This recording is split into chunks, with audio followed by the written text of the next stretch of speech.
good to know you are watching AFRIQUE Media. Hello everybody and thanks for joining us on this midweek edition of Inside Africa. We begin the program by talking health. Chinese medical teams have been working across Africa for 50 years now. In Madagascar, medics have been offering a variety of health services, including traditional Chinese medicine, since 1975. It has proved very popular in a country that has a richer history of using traditional forms of treatment. It's now recognized by Malagasy people from all walks of life. Doctors here say they've seen a 20% increase in cases of hypertension, which can cause strokes, since the start of the crisis in 2009. The needle therapy is based on the concept of qi, a flow of energy in the body that can be manipulated to treat problem areas and relieve symptoms. Traditional Chinese. Lucy Ranavarasoa works alongside Dr. Jin. She earned a scholarship to study acupuncture in China. During her 15 years of practice, she's witnessed the benefits firsthand. This patient was left paralyzed after a stroke. On lui donne des médicaments, mais alongside his medication and physiotherapy, we have given him complementary acupuncture. He's now walking, but his hand is still partially paralyzed. He's had more than 100 sessions of acupuncture. 100 séances d'acupuncture maintenant. However, compared to China, Lucy says Madagascar still has a way to go before it fully exploits its own forms of traditional medicine.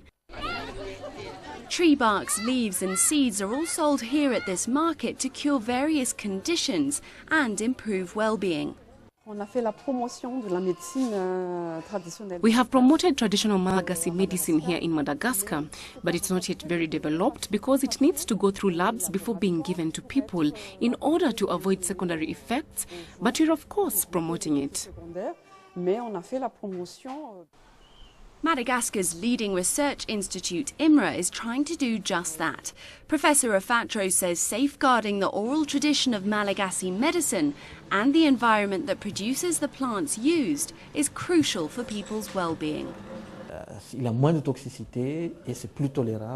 The major advantage is it's less toxic and better tolerated by the human body. Our lives depend on our environment, and if we don't realize that, we'll all perish here. It's hoped efforts to promote treatments from acupuncture to plant-based medicines will improve people's lives on the island and keep these centuries-old traditions alive. In Uganda, the HIV and AIDS Prevention and Control Bill that recently attracted widespread condemnation for proposing the mandatory testing of HIV may be redrafted if a section of members of parliament have their way. The MPs from the Committee of HIV and AIDS are proposing changes in a number of clauses that they say undermine efforts of curbing the spread of HIV if pressed in their current form.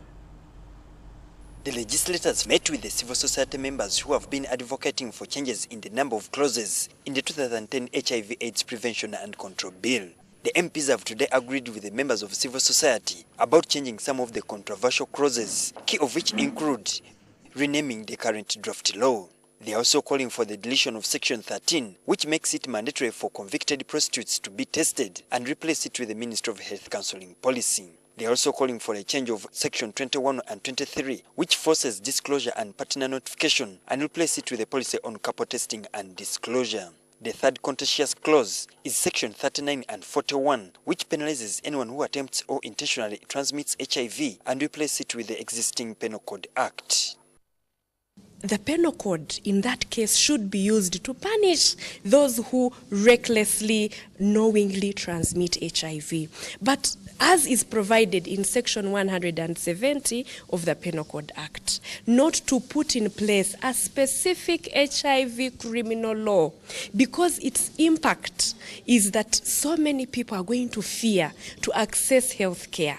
In today's deliberation, it was also discovered the mandatory testing for HIV for all Ugandans, which the legislators felt would undermine the gains made in curbing the scourge, also needs to be scrutinized. Because what we need to look at is what are we intending to show when we talk of mandatory testing? What is the goal that we want to achieve? if it's an issue of having as many as people to go for the test, is it the best strategy? Because outright, when you talk of mandatory testing, that means you are coercing, you are forcing people to go for the test. It would mean if you do mass mandatory testing today, you may need to carry out another mandatory testing maybe every 2, 3, 6 months, and that will take a lot of resources. Now the MPs are calling on government to instead continue sensitizing the public on HIV prevention and treatment once one tests positive. Particularly that we should harmonize our law, the bill, in harmony with the East African law, because it looks more friendly.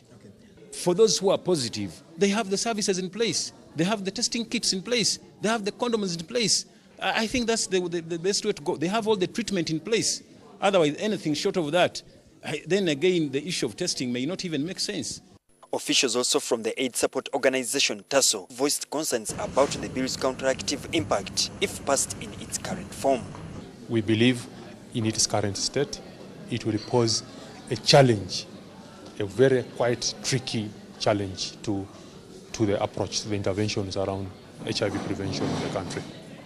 Any provisions that are repulsive, forceful around disclosure. Disclosure is good, but it can't be forced. So such provisions should be looked into, amended, and to give every Ugandan an opportunity to first deal with their issue and be supported to disclose.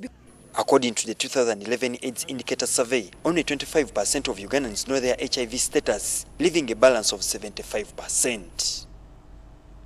Away from Uganda, we take you now to neighboring Kenya, where a small building located in the heart of Samburu West is serving as a dispensary for the region. It was built specifically for maternal health care, but expectant mothers, they have to make do with a shack for a delivery ward, and for the mothers, it is often a matter of life and death.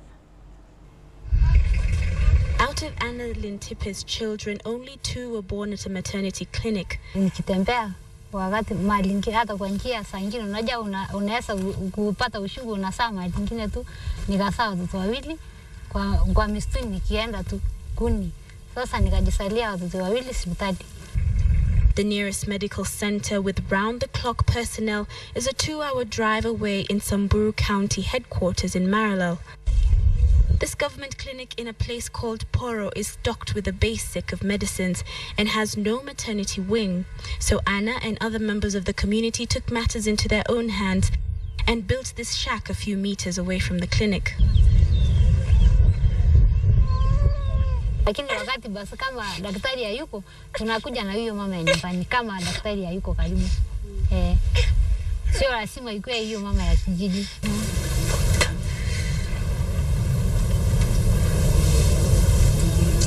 This could be the saving grace for first-time mothers like Josephine. Hakuna basi mahali lingine unaenda basi kuzaa. Tunakuja tu hapa kwa hospitali. Ukisikia tu uchungu unakuja hapa kuzaa kwa hii nyumba. Hii mama akusaidia basi. With years of experience, this local midwife can tell an expectant mother all she needs to know, from the sex of her baby to the delivery day. With its bare minimum, in this structure, tradition meets modern medicine. Unaweza sasa ingine kusaa yani kwa njia mtoto anapata baridi anakufa saa ingine ana pengine wewe unaumia sasa hiyo ndio tumeona ni ushungu. When we arrived at the government clinic, there was no doctor or professional midwife present, raising the risk level for young mothers even with the national free delivery program set out by the Jubilee government. Expectant mothers like Josephine are yet to see its benefits and their lives remain at risk. Residents feel that since they took matters into their own hands, the government needs to meet them halfway by providing the medical professionals. Let's make a stop now in Ghana, where the Ministry of Health and the Granum Foundation have launched the mobile technology for community health, also known as MOTEC program at Daurampong in the central region. This is aimed at improving pre- and post-natal clinic attendance and healthy delivery for pregnant women across the country. For community health, MOTEC has the ultimate aim of delivering health services to pregnant women and children under 5 years by using mobile phones. For starters, registered members would be sent text messages via mobile phones on maternal health, tips on delivering health facilities, and importance of early antenatal schedule. This initiative comes in the wake of a report that in 2012, almost 13% of pregnant women did not attend prenatal clinic and 46% delivered at home, resulting in pregnancy-related complications. It is to reverse this trend that the Ministry of Health and the Grameen Foundation came up with a mobile technology for community health initiative. In an interview, the District Director of Health, Dr. Yao Ofori-Yeboah, says the initiative will not leave the illiterate in the dark. The mobile technology for community health, or MOTEC for short, is a strategy being implemented by the Ghana Health Service in collaboration with Grameen Foundation to improve prenatal clinic attendance and also supervise delivery. So these are ultimately the aim is to improve the health of women and children in our district. Still in Ghana, a National Excellence Awards for persons living with disability and people working to improve the lives of persons living with disability has been instituted in the launching of the Dana Excellence Awards in Accra, which seeks to honor their achievement in the contributions of persons living with disability and people who demonstrate passion and commitment to improving the lives of the physically challenged. Over the years, living with disability in Ghana has been characterized by neglect and hostility, and this has resulted in societal indifference and disdain for many persons living with disability.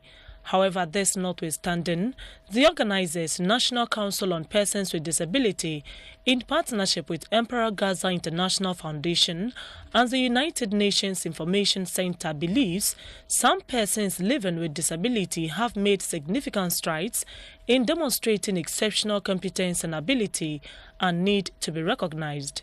The organizers cited the Minister for Chieftaincy and Traditional Affairs, Dr. Henry Seydou Dana, as a typical example and one of the motivations for the institution of the Dana Excellence Awards. We believe that with these awards, we will begin to right the historical wrongs of misperception, create a new sense of possibility and expectation, and establish role models and ambassadors whose impact and influence may extend not just beyond our spatial boundaries, but even down the channels of longitudinal time.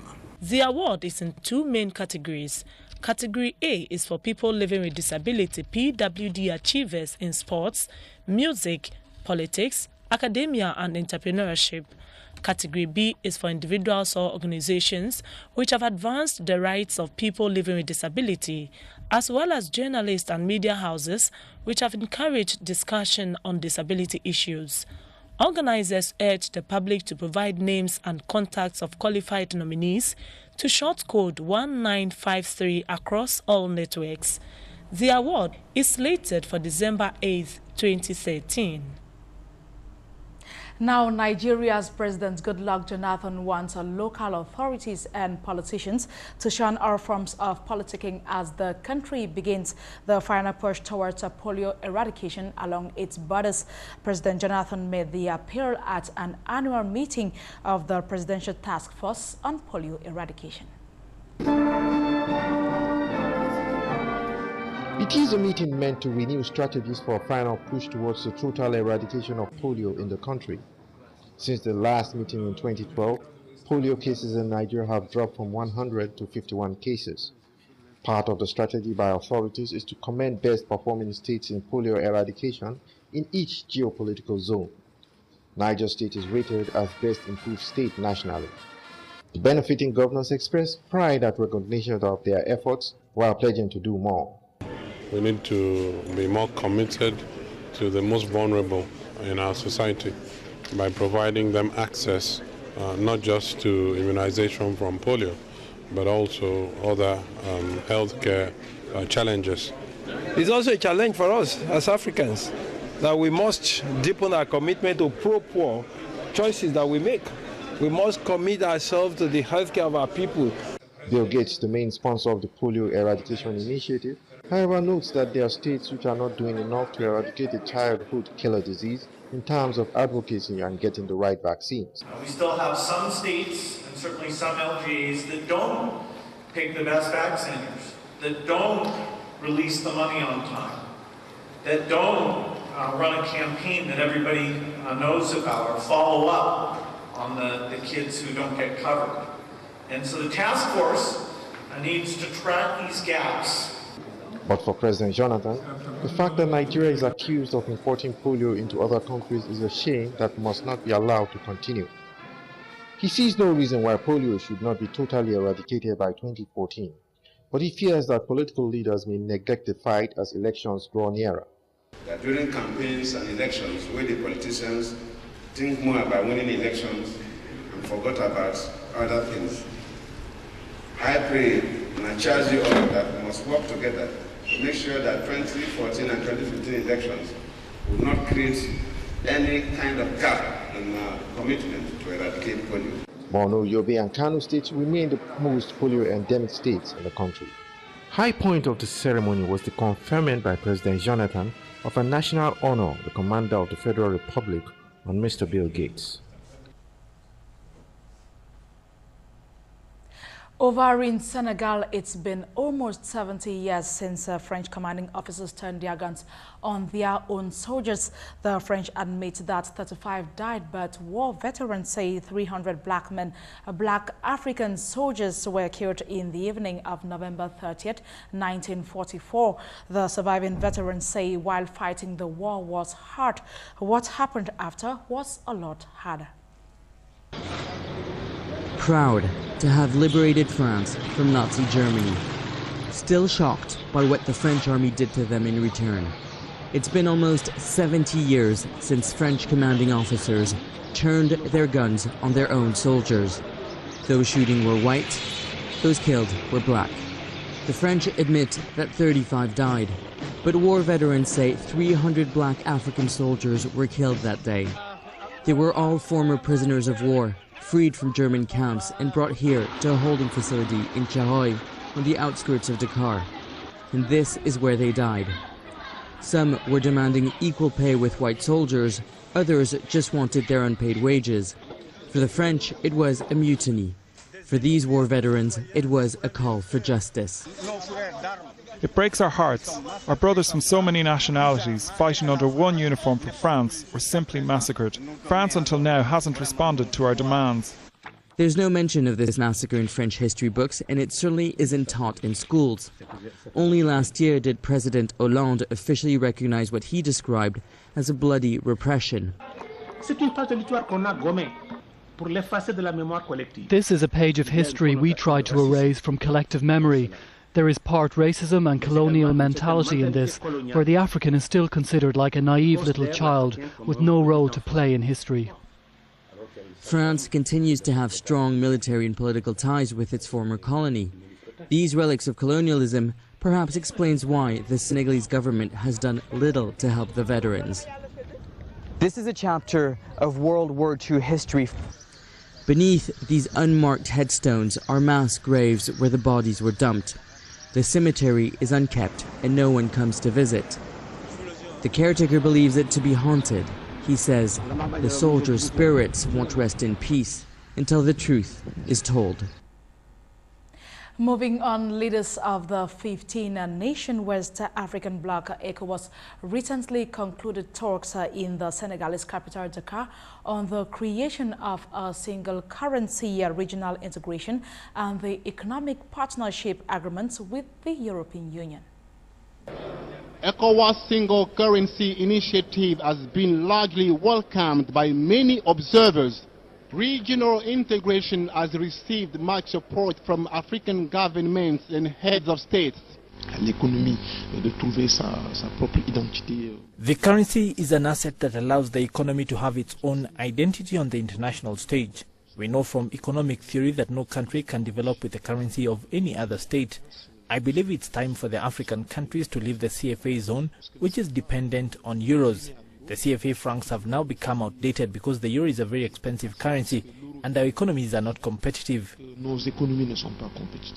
Dr. Suleiman says the conditions required for the establishment of an economic and monetary zone with a stable and credible single currency are the harmonization of domestic economic policies, mainly monetary and fiscal policies, harmonization of national statistics, free movement of goods, services and capital. What are the benefits of the West African countries' economic partnership agreements with the European Union?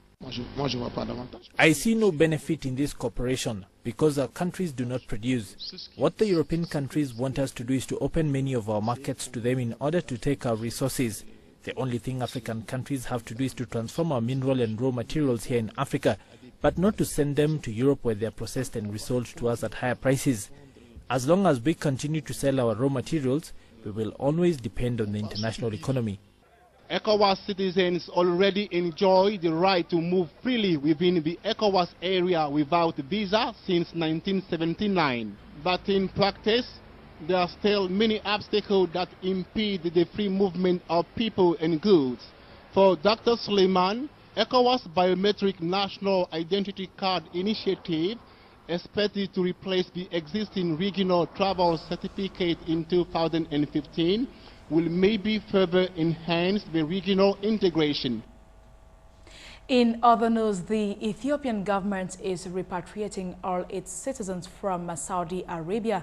This in reaction to the killing of 3 Ethiopian immigrants at the hands of Saudi security forces during a massive crackdown on illegal immigrants in the kingdom.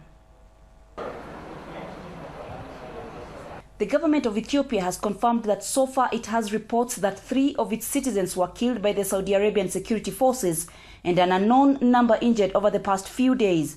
Through its Ministry of Foreign Affairs, Ethiopia is working to bring back home its citizens who have been declared as illegal by the Saudi regime. Addis Ababa has beefed up its team in the embassy in Riyadh to speed up the necessary paperwork to facilitate orderly repatriation of its citizens. There is also another team which is dispatched to the vicinity. That team also will help them on registering them, identifying Ethiopians, issuing them travel documents like lycée passes and everything. So hopefully we'll manage it very soon.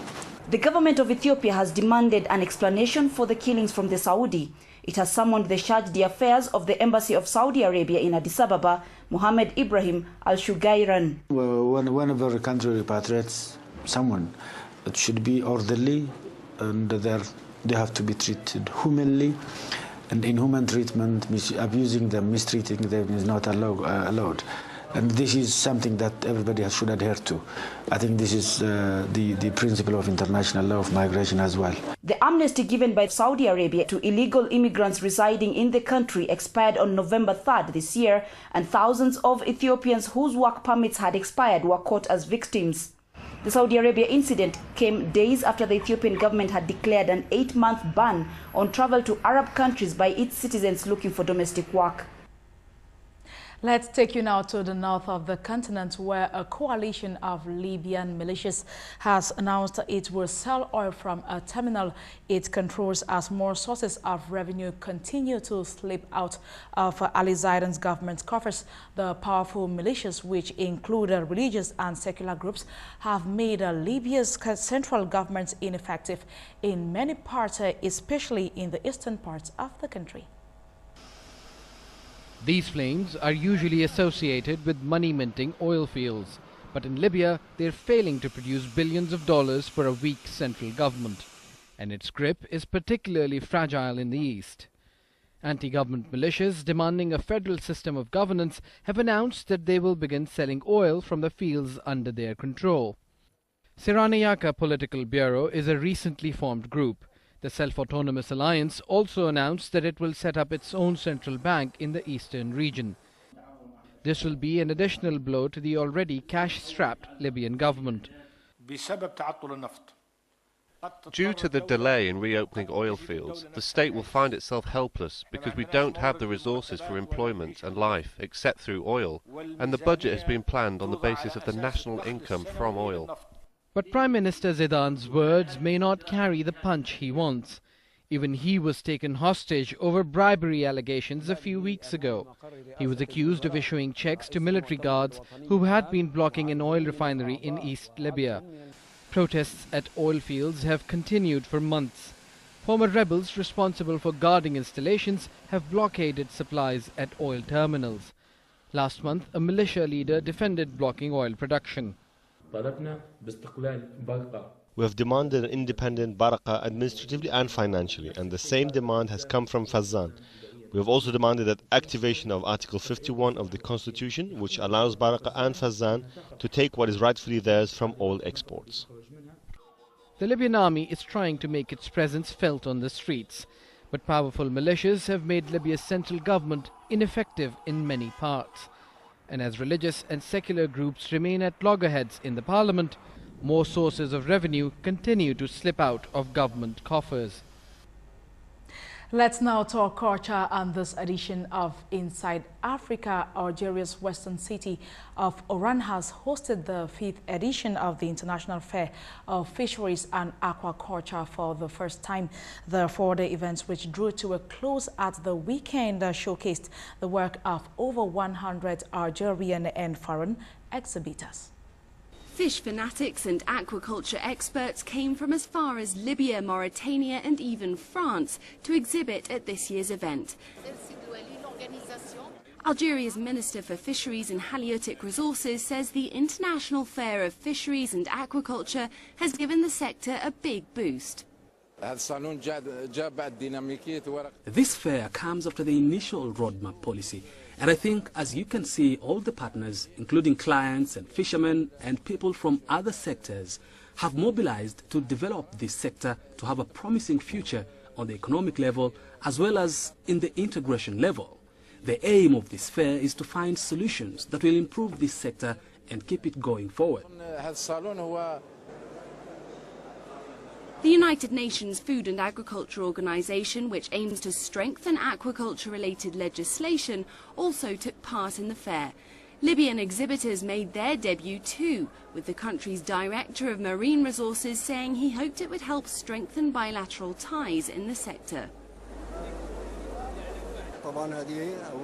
This is our first post in Algeria, and we aspire to build bridges of cooperation between the Algerian and Libyan companies in the field of sea fishing.